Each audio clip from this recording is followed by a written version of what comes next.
எல்லாரும் சொல்லுங்க, இயேசு ரொம்ப ரொம்ப நல்லவர். இயேசு போல ஒரு நல்ல தேவன் இந்த பூமியில இல்லை. ஆமா, இப்ப என்ன பண்ண போறோம்னா, நம்ம இயேசுனா யாருன்னு தெரிஞ்சுக்க போறோம்.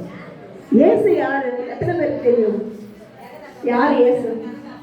யாராவது சொல்லுங்க, இயேசு யாரு? இயேசு யாரு? அவங்க அப்பாட்டாங்க. இயேசு யாரு? அப்பா. இன்னொருத்தங்க என்ன சொல்றீங்க? இயேசு யாரு? அப்பா. எல்லாமே அவர் தான். அவங்க சொல்லிட்டாங்க கரெக்டா. இப்ப இயேசு யாரு? அவர் தான் எல்லாமே. இந்த வானத்தை படைச்சவர் யாரு? அப்ப வானத்தை வணங்கலாமா? வானத்துல இருக்க சூரியனை வணங்கலாமா? நிலவை வணங்கலாமா? வணங்கக்கூடாது. பூமியை படைச்சவர் யாரு? ஏசப்பா தான். அப்ப பூமியில இருக்கிற ஆடு, மாடு, யானை, குழந்தை எதையாவது வணங்கலாமா? எல்லாம் அவர் தான். அதெல்லாம் கடவுள் கிடையாது. தேவன் எப்படி இருக்கிறார்? எங்கும் நிறைந்திருக்கிறார். இயேசு எங்கும் நிறைந்திருக்கிறார். இப்ப கூட நீங்க எல்லாம் வந்து உங்க கஷ்டங்கள், உங்க பிரச்சனையோட வந்துருக்கீங்க. உங்களை பார்க்கிறேன். ஒரு நாள் உங்களை மாதிரிதான் நாங்கெல்லாம் இயேசுவை அறியாம இருந்தோம். இயேசுனா யாருமே தெரியாது. நீங்களே இவ்வளவு அழகா சொல்றீங்க. எனக்கு இயேசுனா பிடிக்காது, இயேசுனா தெரியாது, பரவாயில்ல. எங்க அப்பா நானும் இயேசு கிறிஸ்துவை வணங்குகிற கிறிஸ்தவர்களை பார்த்து கேலி பண்ணுவோம். எங்க வீட்டு பக்கத்துல சர்ச் இருந்தது. அலையா நைட்டெல்லாம் கத்துவாங்க. அந்த சர்ச்சில் பாஸ்டர் திட்டாத நாள் கிடையாது. நைட் 1 மணிக்கு கத்துவாரு. போகும்போது காதல் விடுற மாதிரி என்ன பண்ணுவோம், அவரை திட்டுவோம். அவ்வளோ கிண்டல் பண்ணுவோம். அடுத்தது இந்த டிராக்ஸ்லாம் கொடுக்குறாங்க பாருங்க, கைப்பிரதி கொடுக்குறாங்கல்ல, அவங்க முன்னாடி அதை வாங்கி கிழிச்சு போடுவோம். இவங்க என்ன அமெரிக்கா கடவுளை கொண்டு இங்கே கொடுக்குறாங்க அப்படி நினைச்சேன் ஒரு நாள். அதனால இயேசுனா பிடிக்காது, இயேசு வேண்டாம் என்று சொன்னேன். ஆனால் என்னையும் தேடி யார் வந்து இயேசு. ஸ்ரீராமுக்கு எழுதாம நான் தூங்குறதில்லை, ஆனால் என்ன தேடி இயேசு வந்தேன். இப்போ இன்னைக்கு யாரை தேடி வந்திருக்கிறாரு? ஒவ்வொருத்தரையும் தேடி, உங்க வீட்டை தேடி, உங்க குடும்பத்தை தேடி இயேசு வந்திருக்கிறார். அந்த இயேசுவை விட்டுலாமா? எல்லாவற்றுக்கும் எல்லாமா இருக்கிற இயேசுவை விடவே கூடாது. இங்கேயும் பிடிச்சிக்கோங்க, அங்கேயும் இல்லை. ஒரே தேவன். தமிழ்ல இந்து புராணம் என்ன சொல்லுகிறது?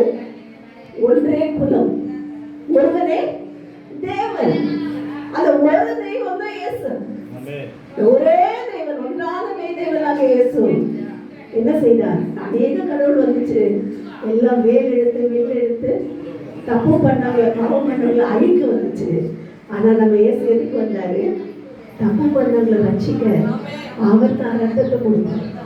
அவர் ரத்தத்தை குடிக்கல, ரத்தத்தை எடுக்கல, ஆனா தன்னோட ரத்தத்தை நம்ம ஒவ்வொருத்தருக்காக செஞ்சுட்டார்.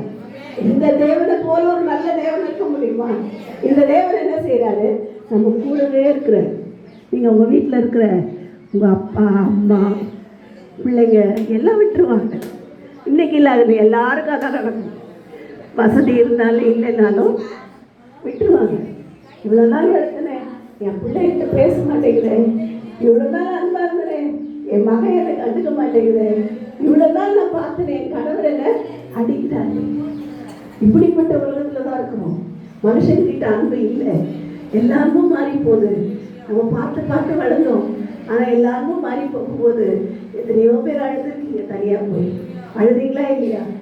என்னை கவனிக்க ஆள் இல்லை, என்கிட்ட பேச ஆள் இல்லை, என்னை விசாரிக்க ஆள் இல்லை.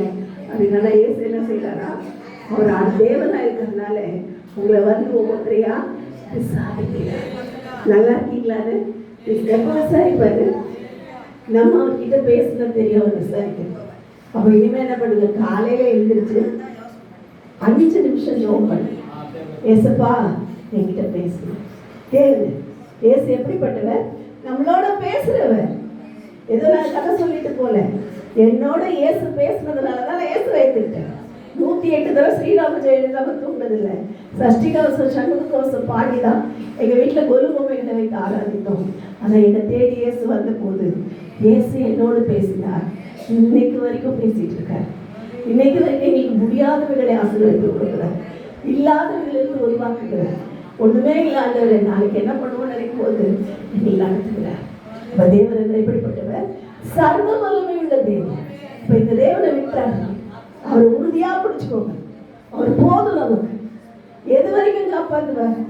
அண்ணன் தாயின் கற்பத்தில் நம்மள வேறு பிரித்து பாதுகாத்த கட்ட என்ன செய்யறாரா? தலையில தலை நரைக்கிற வரைக்கும் நல்லா நரைக்கும். நீங்க எப்படி இருக்க மாட்டீங்க, நல்ல தலையெல்லாம் நரைச்சு விடையன்னு ஆயிடும். டை போட்டால் கூட தெரியும், தலை நரைச்சிட்டா டை போட்டால் கூட தெரியும். கத்திட்ட பரிசுத்த நாமத்துக்கு சொல்றோம். தலை நரைக்கும் வரை என்ன செய்யறாரு? நம்மள தாங்குகிறார். ஒரு பிள்ளையை போல தாங்குகிறார், ஒரு தாயை போல நம்மை தேற்றுகிறார். நம்ம முதல்ல வந்து பேசுகிறார், பேசுவார் விட்டாரு. தினம் காலையில் எத்தனை பேர் ஜோம் பண்ண முடியும்? எத்தனை பேர் 5 நிமிஷம் பாரு நான் ஜெபிக்க போறேன். இங்கே பாஸ்டர் கொடுக்குற இந்த வெகுமதிகள், இந்த பரிசுகள்லாம் இருக்கு தெரியுமா? இதெல்லாம் உங்களை ஆறுதல் பண்ணுறேன். ஆனால் இன்னொரு பரிசு இருக்கு, அந்த இயேசுவை கொடுக்குறாருல, அவர் பெரிய பரிசு. இருக்கிற கிஃப்ட்லேயே கிறிஸ்துமஸ் பரிசு நம்ம இயேசு. அந்த இயேசு பெரியவர், அவர் நல்லவர், அவர் வல்லமை உள்ளவர். நம்ம சூழ்நிலையெல்லாம் நம்ம பக்கத்துல வந்து பேசுகிறவர். அது மாத்திரம் நமக்கு வேண்டிய எல்லா நன்மையும் அப்பப்போ கொடுப்பார். நீங்க ஜெபம் பண்ணி கேட்டு பாருங்க, உங்களுக்கு தெரியும். உங்களோட பிரச்சனையை சொன்னீங்கன்னா தெரியும், அப்படியே மாத்திடுவார். என் வீட்டுக்காரர் குடிக்கிறார், மாத்திடுவார். என் பிள்ளை வழி விலைக்கு போகுது, மாத்திடுவார். என் குடும்பத்தில் எப்படியெல்லாம் பிரச்சனை இருக்கு, மாத்திடுவார். அவரால் மாற்றக்கூடாத காரியம் ஒன்றுமே கிடையாது. எத்தனையோ பேரை மாத்திருக்காரு. எத்தனையோ பேர் சிகரெட் பிடிக்கிறவங்க செயின்ஸ் ஃபோக்கஸ் மாற்றிருக்காரு. எத்தனையோ குடிகாரர்களை மாற்றி இருக்கிறார். அப்படிப்பட்ட தேவன் நம்ம ஆராதிக்கிறார். அப்போ இதனால நாம் என்ன செய்யணும்? இயேசுவை விட்டாதீங்க, இயேசுவை பிடிச்சுக்கோங்க. நீங்கள் ஜெபிங்க. அடுத்தது என்ன செய்யணும்னா, ஒவ்வொரு ஞாயிற்றுக்கிழமை இங்கே வந்து பாருங்க, என்னதான் பண்றாங்க, ஏன் ஒரு கூட்டம் போய்கிட்டே இருக்கு, இங்க என்னதான் நடக்குதுன்னு வந்து பாருங்க. அப்ப என்ன செய்வாங்க? உங்களுக்கு என்ன நடக்குதுன்னு நல்லா தெரியும். பாஸ்டமா உங்களுக்கு என்ன செய்வாங்க? எல்லாத்தையும் சொல்லி கொடுப்பாங்க. அவங்க ஒரு நல்ல இயேசு அறியாதவர்களாக தான் இருந்தாங்க. ஆனால் இயேசுவை தெரிந்து கொள்ள கற்று வழியில் இருக்கிறாங்க. நீங்களே அப்படிதான் தெரிஞ்சுக்கிட்டார். அப்போ தேவன் எப்படிப்பட்டவர்? நீங்க உங்களை தெரிஞ்சுக்கிட்டு இருக்காரு. அப்போ ஒரு நாளும் ஜெபிக்கிறத விடாதீங்க. ரெண்டாவது, ஒரு நாளும் ஞாயிற்றுக்கிழமை கண்டிப்பாக இது வந்து ஒரு வேலை பிரச்சனை இருக்கு, பாஸ்டர்கிட்ட வந்து ஜெபம் பண்ணிக்கோங்க. அப்போ என்ன செய்வாங்க? உங்களுக்கு விடுதலை கொடுப்பார். அப்போ இதனால தேவன் நம்மோடு கூட பேசியிருக்கேன். இயேசுவை விட மாட்டேன் சொல்றீங்களா? நான் இயேசுவை விட மாட்டேன், அறிக்கை பண்ணிட்டேன். நான் என் இயேசுவை விட மாட்டேன். ஏன்னா அவர் என்னை நேசிக்கிறார். என் பிள்ளையை விட என்னை நேசிக்கிறார். என் அப்பாவை விட என்னை நேசிக்கிறார். என் அம்மாவை விட என்னை நேசிக்கிறார் என்று ஒப்பு கொடுப்போம். அது நிச்சயமாக என்னை ஆசீர்வதிப்பார். இப்போ கண்களை மூடி நாம் கத்தரை நோக்கலாம். ஹல்லேலூயா. கர்த்தாவே, நாங்கள் உம்மை ஸ்தோத்திரிக்கிறோம். இந்த நல்ல நாளுக்காக உம்மை ஸ்தோத்திரிக்கிறோம்.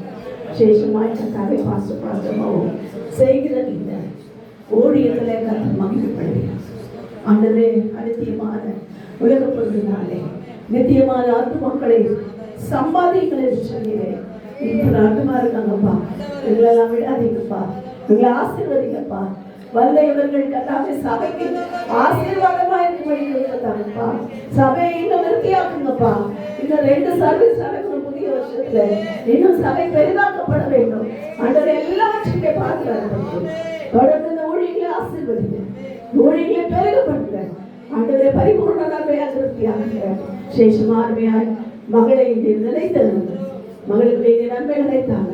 இருக்கிற அருமையான தாய் தகப்பனாரை ஆசீர்வதிங்க. உங்களை எல்லா தேவைகளையும் சந்திங்க. தொடர்ந்து இந்த ஊழியத்திலே நீங்க மகிமைப்பட நாங்கள் இயேசு கிறிஸ்துவின் நாமத்தில் பிதாவே. ஆமென்.